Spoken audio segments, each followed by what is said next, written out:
Et le Balasulam, dans la dernière génération, a parlé des 30 millions d'années qu'il a fallu à la planète pour se refroidir.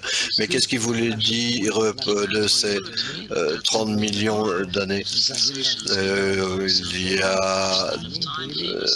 Il disait en fait que dans ces conditions, on n'a pas été créé immédiatement en un seul coup, mais graduellement par des interactions, même plutôt par des oppositions entre des forces de chaleur et de froid, c'est-à-dire le plus et le moins, jusqu'à ce qu'ils arrivent à un certain dénominateur commun. Et si on descend dans la Terre, par exemple, il y a ce feu énorme qui fait rage. Et, mais nous vivons au-dessus de cette croûte qui nous sépare des enfers qui font rage à l'intérieur de la Terre.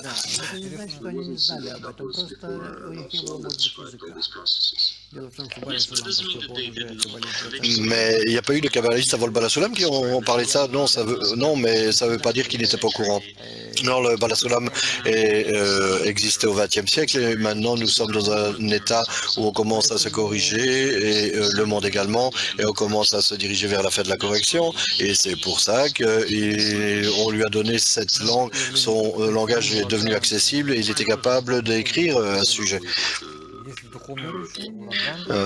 Les choses telles que des ouragans et des typhons, est-ce qu'il y a pour cela des équivalences spirituelles pour ça? Mais ce sont des perturbations telles que les tremblements de terre, les volcans, etc. Ce sont des perturbations dans l'équilibre, l'harmonie de la nature que nous déclenchons par rapport à la nature, et cette nature doit en fait être en harmonie, et si nous pouvions agir correctement, nous aurions vraiment une image totalement différente du monde. On verrait les 4 saisons bien marquées, bien précises, d'une manière très équilibrée. Rien ne serait, il n'y aurait pas d'inondation, ou rien n'exploserait.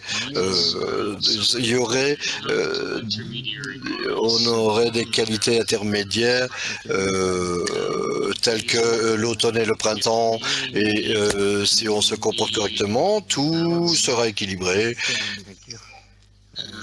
et on ne ressentirait pas de manque dans la nature.